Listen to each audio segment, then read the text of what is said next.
No भुनक्तु सहैर्यं करवावहै तेजस्विनावधीतमस्तु मा विद्विषावहै। ॐ शान्ति शान्ति शान्तिः।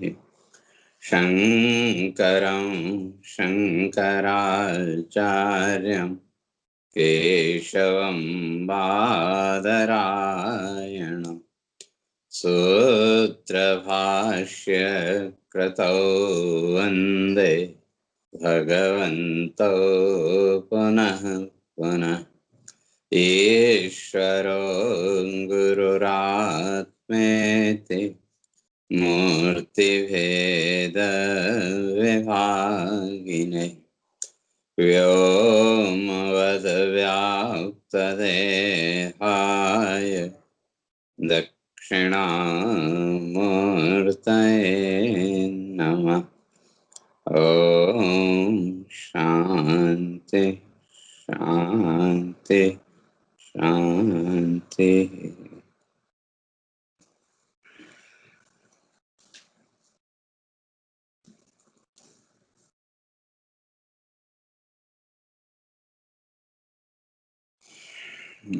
तो विचार चल रहा था,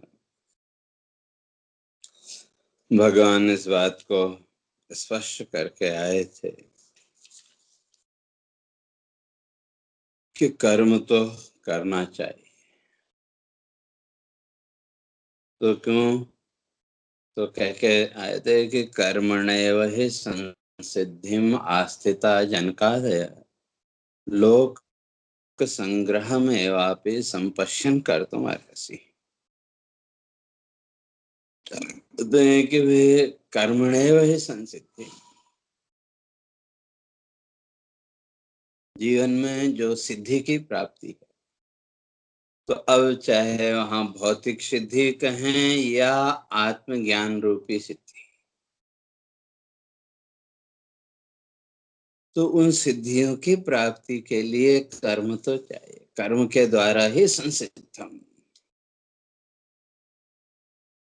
उस कर्म के द्वारा ही वो जो आत्मज्ञान रूपी जो सिद्धि है वो परिपक्व होगी, मजबूत होगी। और उसका उदाहरण जनक आदि जो भी ऋषि हुए, तो इसलिए कर्म तो करना चाहिए। और जब उस आत्मज्ञान रूपी सिद्धि की अवस्था में पहुंच गए, तो कर्म का जो स्वरूप है वो बदल जाएगा।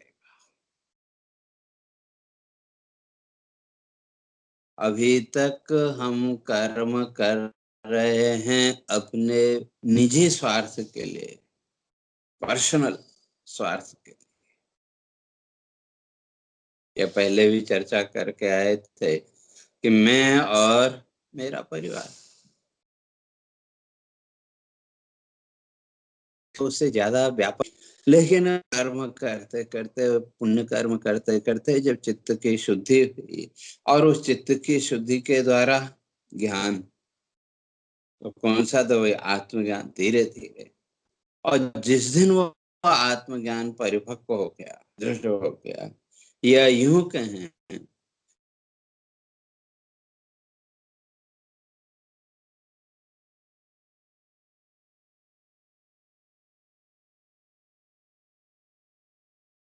कि ज्ञान की स्थिति हम,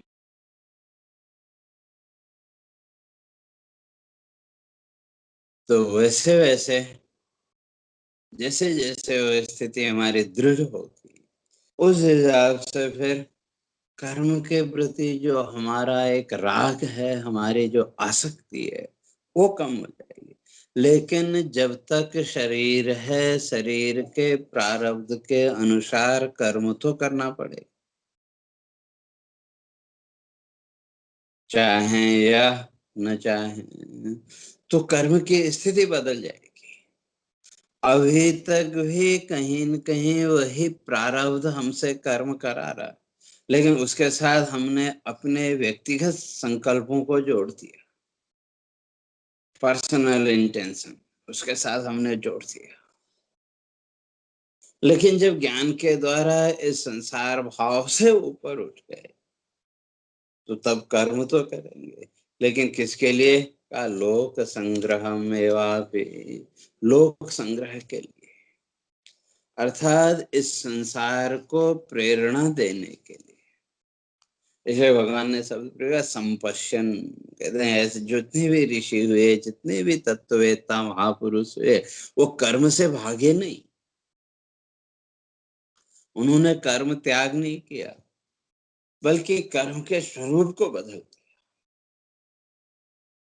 तो किसके लिए? तो लोक संग्रहम एवापि, लोक संग्रह के लिए, इस संसार को शिक्षा देने के लिए, या आने वाली जो पीढ़ियां हैं उन पीढ़ियों को वो प्रेरणा, वो ज्ञान देने के लिए कहते हैं वो कर्म आवश्यक है। जैसे आजकल कई लोग प्रश्न करते हैं कि थोड़ा बहुत वेदांत पढ़ लिया या सुन लिया कि भगवान तो भाई हमारे मन में है, मन से याद करो तो भगवान मिल जाएगा, फिर इसलिए मंदिर क्यों जाना, पूजा पाठ क्यों करना।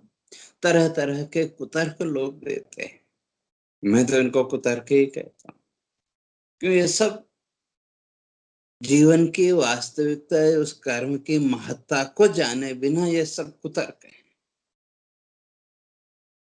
चलो ठीक है, मानते हैं वे आपका ईश्वरीय भाव, आप अपने मन में उस ईश्वरीय भाव को लेके चल रहे हैं, लेकिन जो आपकी आने वाली पीढ़ी है उसको संस्कार कैसे देंगे? उसको उस ईश्वरीय सत्ता का बोध कैसे कराएंगे?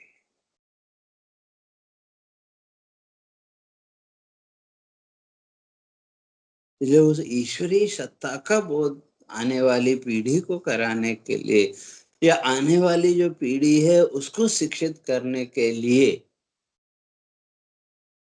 तो मंदिर जाना, पूजा पाठ आदि जो भी लौकिक व्यवहार हैं वो भी आवश्यक है। तो वही यहाँ भगवान कहते हैं कि लोक संग्रह में, लोक संग्रह के। अब आपका ज्ञान जब दृढ़ हुआ तो इस लौकिक जगत के इस कर्म बंधन से आपका कुछ लेना देना नहीं है, लेकिन फिर भी लोक संग्रह में, वाकई लोक संग्रह के लिए तो वो कर्म कर्म करने ही चाहिए।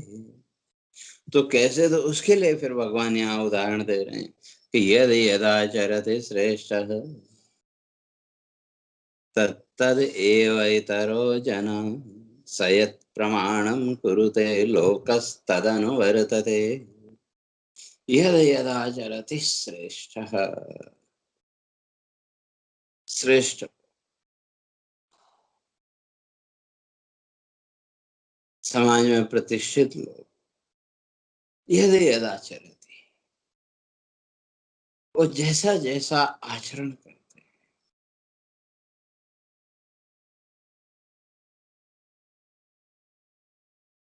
और इसीलिए मैं पहले भी चर्चा किए थे, हमारी संस्कृति और दूसरी संस्कृतियों में ये एक बड़ा मूल अंतर, मौलिक अंतर है। हमारी जो संस्कृति है, यहाँ विचार की स्वतंत्रता है और आचरण की परतंत्रता है। आप विचार करने के लिए स्वतंत्र हैं, लेकिन आचरण, कोड ऑफ कंडक्ट, जीवन का आचरण, उसके लिए आप बंधे हुए हैं। चाहे आप ब्राह्मण हो, क्षत्रिय, वैश्य, शूद्र, जो भी, या और भी जो जो हमने मान रखी है, जाति, वर्ण, धर्म इत्यादि, आप किसी भी बात को लेकर के स्वतंत्र रूप से विचार कर सकते हैं। हमारे यहाँ विचार में कोई प्रतिबंध नहीं है, लेकिन आचरण, आचरण तो वो जो लोक मर्यादा, जो व्यवस्था बनी हुई है, उसी व्यवस्था के अनुसार हो। चाहे वो ब्राह्मण हो, क्षत्रिय हो, वैश्य हो या शूद्र, और वो जो व्यवस्था बनाई है वो किसके लिए? लोक संग्रह में, लोक संग्रह के लिए। क्योंकि वो जो आचरण की एक व्यवस्था है, वो आचरण की व्यवस्था केवल जीवन जीने का साधन नहीं है, बल्कि उस व्यवस्था के अनुसार चलते हुए हम अपने जीवन को कैसे ऊपर उठा सकते हैं, कैसे हम उस ज्ञान के परिपाटी तक पहुंच सकते हैं। तो वो जो एक व्यवस्था है, उस व्यवस्था का नाम है आचरण।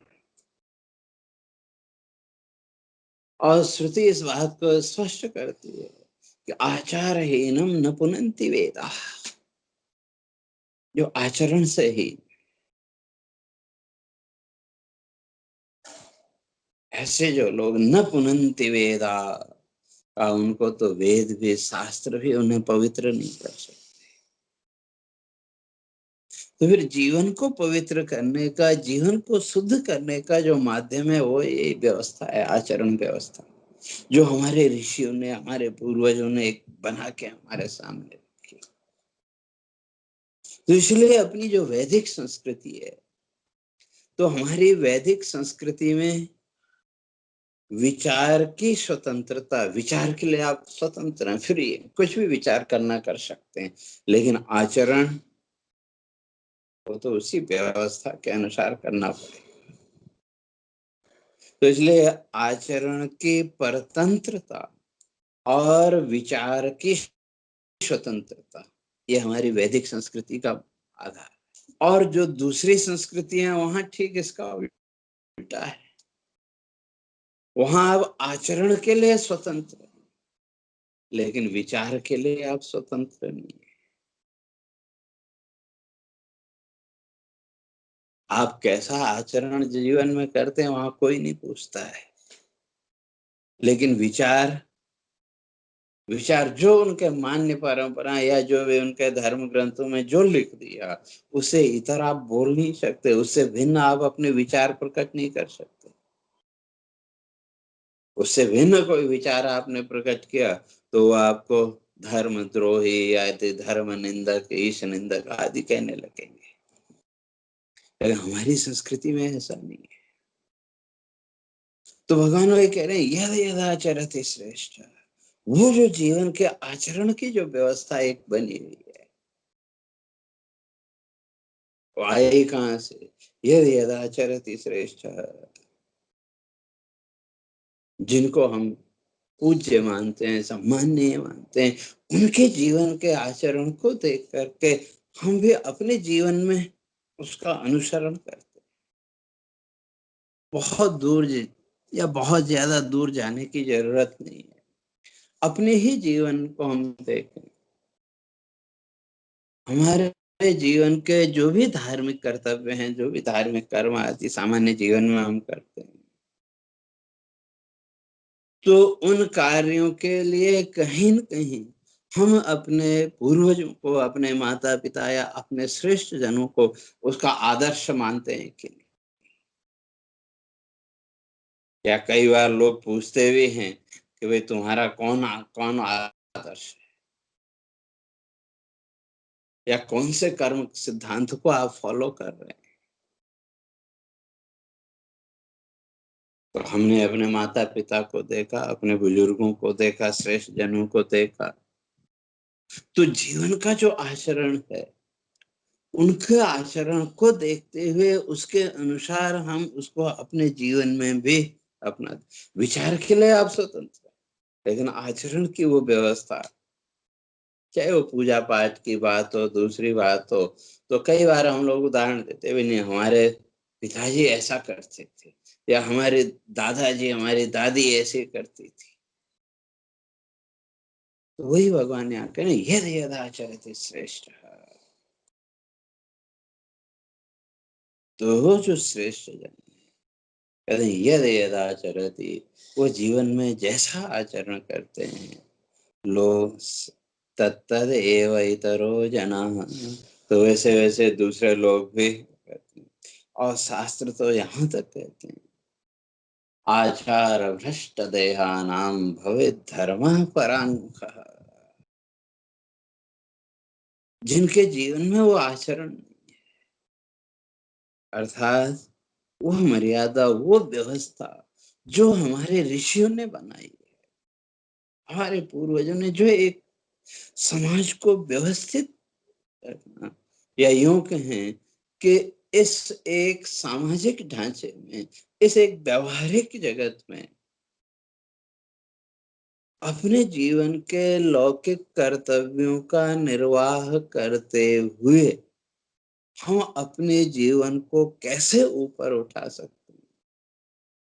ऊपर उठाने का अर्थ केवल भौतिक भोग नहीं, बल्कि उस आत्मचिंतन की ओर हम अपने आप को कैसे ले जा सकते हैं। वो जो एक व्यवस्था है, जब उस व्यवस्था को हमने छोड़ दिया, भाई धर्म वरांगों का कहते हैं, फिर जीवन में धर्म भी नहीं होगा। तो इसलिए वो जो हमारे वैदिक संस्कृति की जो एक आत्म व्यवस्था है, तो वो ज्ञान प्रधान है। उस व्यवस्था के माध्यम से धीरे धीरे व्यक्ति के जीवन में ज्ञान प्रकट हो और व्यक्ति इस संसार की भौतिक आकांक्षाओं, भौतिक अपेक्षाओं से धीरे धीरे ऊपर उठ करके उस आत्मचिंतन के मार्ग पर प्रवृत्त हो। तो उसके लिए हमारे ऋषियों ने ये एक व्यवस्था बनाई। और आचार भ्रष्ट देहानाम भवेत् धर्मः पराङ्मुखः। और जो फिर उस व्यवस्था के अनुसार नहीं चलते, भवेत् धर्मः पराङ्मुखः, तो वहां से तो धर्म भी भाग जाता है, धर्म भी नहीं है। और ऐसे जो व्यक्ति हैं, न पुनन्ति वेदाः, बड़े बड़े शास्त्रों का ज्ञान, अब वो भी उसको पवित्र नहीं कर सकता। इसलिए यह यदाचरति श्रेष्ठ, भगवान कहते हैं तुम भी एक श्रेष्ठ व्यक्ति हो, तो तुम जैसा आचरण करोगे तो आने वाली पीढ़ियां उसका अनुसरण करेंगी। और सयत प्रमाणम कुरुते, तो हमारे वो जो बुजुर्ग, हमारे वो जो श्रेष्ठ, यत प्रमाणम कुरुते, जिन कार्यों को प्रमाण रूप से उन्होंने सिद्ध किया, प्रमाण रूप से जिनको प्रतिष्ठित किया, लोकस तद अनुवर्तते, ये संसार भी फिर उसका अनुवर्तन करता। तो इसलिए तुम भी कर्म करो, लेकिन कैसे? तस्माद असक्तः सततम, पीछे भगवान स्पष्ट करके, असक्तः सततम, आसक्ति से मुक्त होकर इस संसार बंधन से, इस संसार भाव से मुक्त होकर के तुम वो कर्म करो। और वो जो कर्म है, वो कर्म तुमको कहाँ ले जाएगा? सिद्धिम आपनोति परमम, वो तुमको परम सिद्धि की स्थिति तक ले जाएगा। इसलिए पीछे भगवान स्पष्ट करके, असक्तो ही आचरण कर्म परमाप्नोति पुरुषः, अनासक्ति के भाव से, आसक्ति से रहित होकर के किया गया जो कर्म, और ये आसक्ति से रहित जो कर्म है, तो यही क्या है?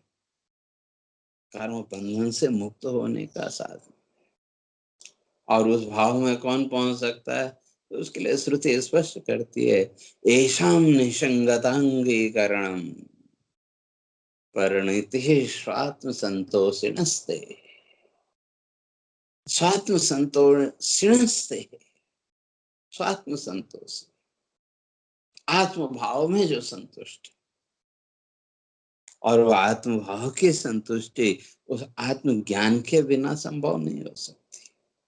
तो उस आत्म तुष्टि के भाव तक पहुंचने के लिए निसंगतांगीकरणम, कहते हैं निसंगतांगीकरणम, अनासक्ति अर्थात डिटैचमेंट, उसको स्वीकार करना पड़ेगा। अर्थात धीरे धीरे चिंतन के द्वारा, विचार के द्वारा निसंगतांगीकरणम, डिटैचमेंट को जीवन में लाओ, तो उसका फल क्या होगा?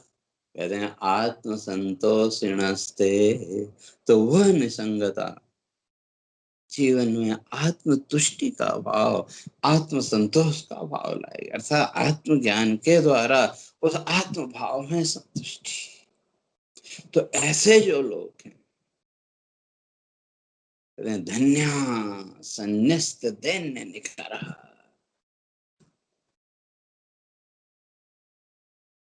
संन्या धन्य, वो बड़े धन्य हैं, वो कृतकृत्य हैं। क्यों? संन्यस्त दैन्य व्यतिकर निकरा कर्म निर्मूलयन्ते। ऐसे जो लोग हैं, निसंगता जिनके जीवन में है, ते धन्या, उनका जीवन तो धन्य हो गया, कृत हो गया। क्यों? दैन्य व्यतिकरण करा, इस संसार की जो वृत्तियां, संसार की जो आसक्ति है, वो जीवन में दीनता के अतिरिक्त और कुछ नहीं दे सकती। तो ये संसार की आसक्ति, संसार का मोह जीवन में दीनता का समूह लाने वाला है। तो और जब वो दीनता जीवन में आए तो फिर नया संकल्प उठेगा। इसलिए ऐसे जो साधक हैं, निसंगता अंगीकरणम, जिन्होंने जीवन में उस अनासक्ति भाव को स्वीकार कर लिया, अर्थात जो इस संसार के आसक्ति से, संसार के सुख दुख भाव से अपने आप को जिन्होंने ऊपर उठा लिया, ते कर्म निर्मूलयन्ति, वो तो अपने जीवन के कर्मों का समूल नाश कर देते हैं।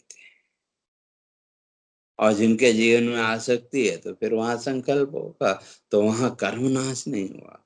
और जब कर्म नाश नहीं हुआ, तो फिर उस कर्म के अनुसार फिर फल भोगना पड़ेगा, और उस फल भोग के लिए फिर से जन्म लेना पड़ेगा। इसलिए भगवान कहते कि वे अनासक्त भाव से जगत के कर्म करो। और वो जो अनासक्ति भाव है, उस अनासक्ति भाव से जो कर्म तुमको श्रेष्ठ मान करके, फिर जग भी उनका अनुसरण करेगा, और जगत फिर जब उस आचरण का अनुसरण करेगा, तो वो भी इस संसार बंधन से मुक्त होगा। तो उदाहरण, बिना आसक्ति के कर्म कैसे हो सकता है? प्रश्न लोगों के अंदर, कई लोग प्रश्न करते हैं, जब इच्छा ही नहीं है, कोई संसार के सुख दुख का भाव ही नहीं है, तो फिर कर्म क्यों करें? कई लोग ये प्रश्न करते हैं। इसलिए कर्म कर रहे हैं तो कोई कुछ न कुछ फल तो चाहिए, तो फल के बिना के कर्म कैसे करें? तो भगवान उसी बात को स्पष्ट कर रहे हैं, कहते हैं मुझे ही देखो, न मे पार्थास्ति कर्तव्यम त्रिशूलेषु किंचन, नानवाप्तम अवाप्तव्यम भरत एव च कर्मणि।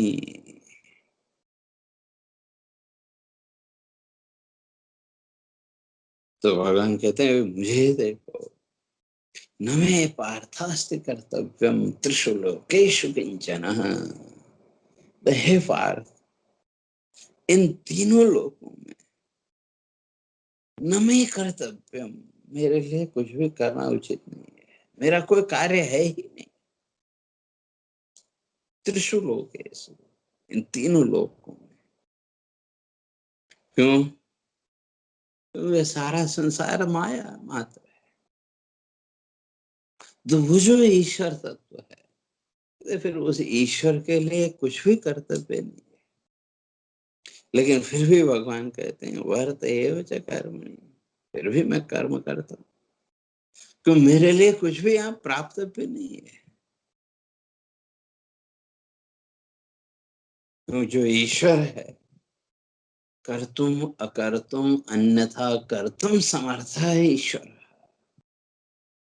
जिसको हम ईश्वर कहते हैं, वो ईश्वर है कैसा? श्रुति कहते हैं कर्तुम अकर्तुम अन्यथा कर्तुम समर्थ।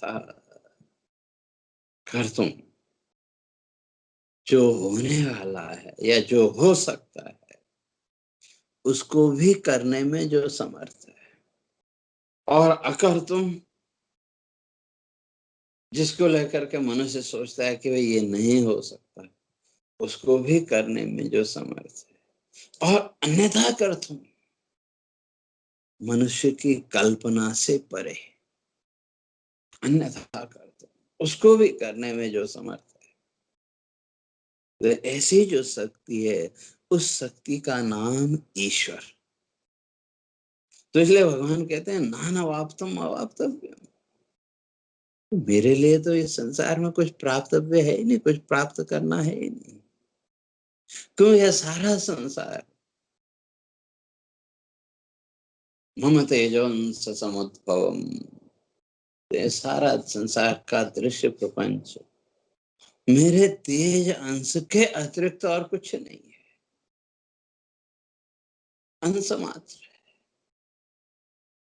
इसलिए अपने संकल्प मात्र से जो चाहूं मैं प्राप्त कर सकता हूँ, जो चाहूं मैं कर सकता हूँ। लेकिन फिर भी मैं कर्म करता हूँ तो किसके लिए? लोक संग्रह में वापी, लोक संग्रह की, ताकि जो आने वाली पीढ़ियां हैं, जो संसार है, वो कर्म भ्रष्ट न हो जाए। तो इसलिए जितने भी अवतार हैं, जितनी भी भगवान की लीलाएं, उन सब लीलाओं का उद्देश्य क्या? हम तो बस ये तो भगवान की लीला है करके छोड़ देते। वो सारी लीलाओं का उद्देश्य उन लीलाओं के माध्यम से अपने जीवन में ज्ञान को अर्जित करना। हमने कथाएं सुनी, भगवान की लीला अवतारों की कथाएं सुनी, लेकिन वहां से शिक्षा हमने ग्रहण नहीं की। हमने तो बस ये तो भगवान की लीला है करके छोड़ दिया। इसलिए वो सारी लीलाएं, जो भी लीलाएं भगवान ने की, उन सभी लीलाओं का उद्देश्य भगवान स्पष्ट करते हैं। लोक शिक्षणार्थम, इस लोक को, इस जगत को शिक्षा देने के लिए, संसार को ज्ञान देने के लिए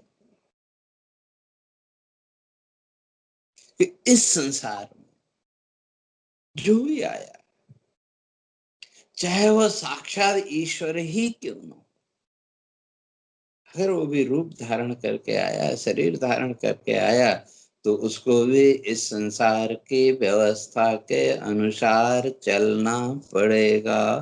वो इस व्यवस्था से भिन्न नहीं चल सकता। और ये जो संसार की व्यवस्था है, ये इन्हीं तीन गुणों की व्यवस्था है, सत्व रज और तम। या यूं कहें कि तीन प्रकार का प्रारब्ध, स्वेच्छा, अनिच्छा और परेच्छा। तो जो इस संसार की व्यवस्था है, उस व्यवस्था के अनुसार ही चलना पड़ेगा और उस व्यवस्था के अनुसार ही कर्म करने पड़ेगा। तो इसलिए भगवान कहते हैं कि मुझे देखो, न मैं एक अर्थास्ति कर्तव्य, मेरा कोई कर्तव्य कर्म नहीं है, लेकिन फिर भी मैं कर्म करता हूँ। क्यों? अगर मैं कर्म नहीं करूं तो सारे संसार की व्यवस्था छिन्न भिन्न हो जाएगी। लेकिन कर्म करते हुए भी उसमें कुछ लेना देना नहीं। जैसे शरीर को भी देखें, हमारे संपूर्ण शरीर की जो भी क्रियाएं, इन संपूर्ण क्रियाओं का जो आधार है वो क्या है? हमारी प्राण शक्ति। तो अगर वो प्राण न हो तो ये कितना ही प्रिय व्यक्ति क्यों न हो, उसके शरीर को आप कितनी देर घर में रखते हैं? तो प्राण का ही महत्व है। अगर प्राण नहीं है तो कितना भी प्रिय व्यक्ति क्यों न हो, उसको जल्दी से जल्दी घर से बाहर निकालने की कोशिश करते हैं। तो इसको बाहर निकालो, तो स्थान शुद्ध हो, पवित्र हो, और उसके बाद धुलाई आदि जो भी पवित्रता लौकिक व्यवहार है। तो वो जो प्राण वृत्ति है, उस प्राण वृत्ति का इस संसार से कुछ लेना देना नहीं है। तो चाहे उस संसार में आपकी प्रवृत्ति हो या न हो, ठीक है, जागृत अवस्था में जो कुछ भी आपने किया, उस संपूर्ण क्रियाओं का आधार वही प्राण वृत्ति है कि नहीं।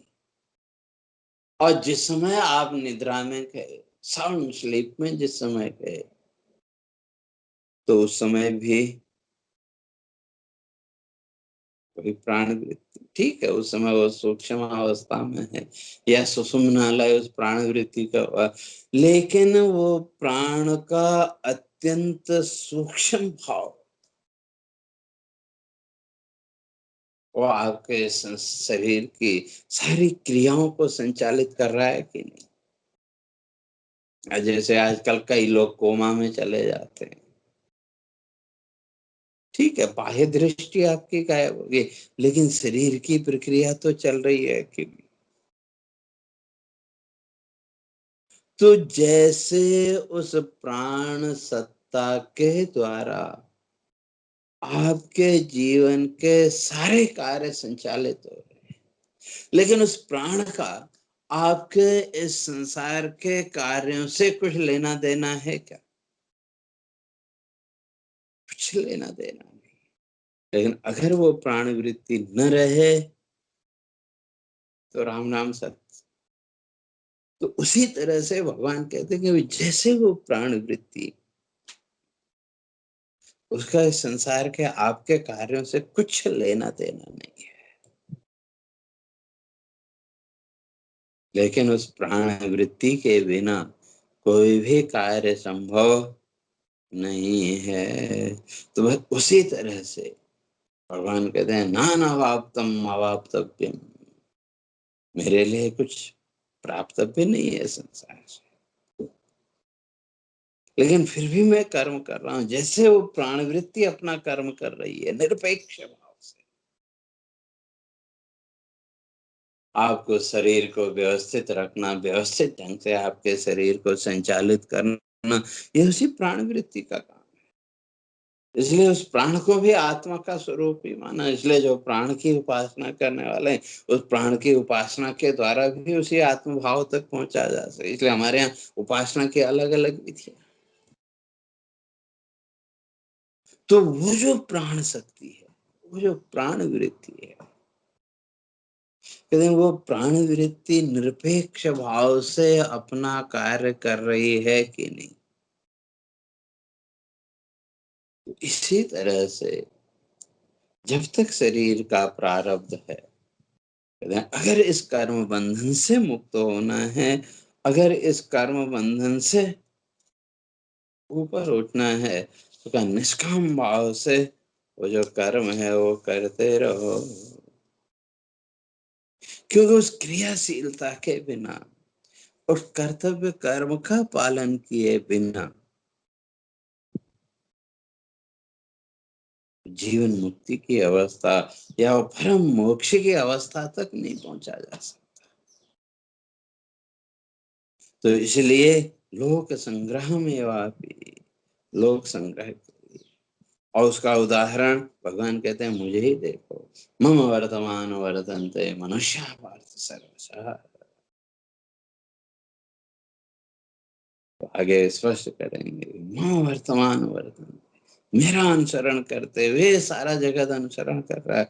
इसलिए मेरा कोई कर्तव्य कर्म नहीं है, मुझे कुछ इस संसार से प्राप्त भी नहीं करना है, किसी प्रकार की मुझे फल की इच्छा भी नहीं है, कोई अपेक्षा भी नहीं है, लेकिन फिर भी मैं निरपेक्ष भाव से कर्म कर रहा हूँ। तो इसी तरह से इस संसार की फलाशक्ति से मुक्त होकर के भी वो कर्म किया जा सकता है, लेकिन उसके लिए तो स्वयं को इस संसार भाव से, यहाँ तक कि इस शरीर भाव से भी हमको अपने को ऊपर उठाना पड़ेगा।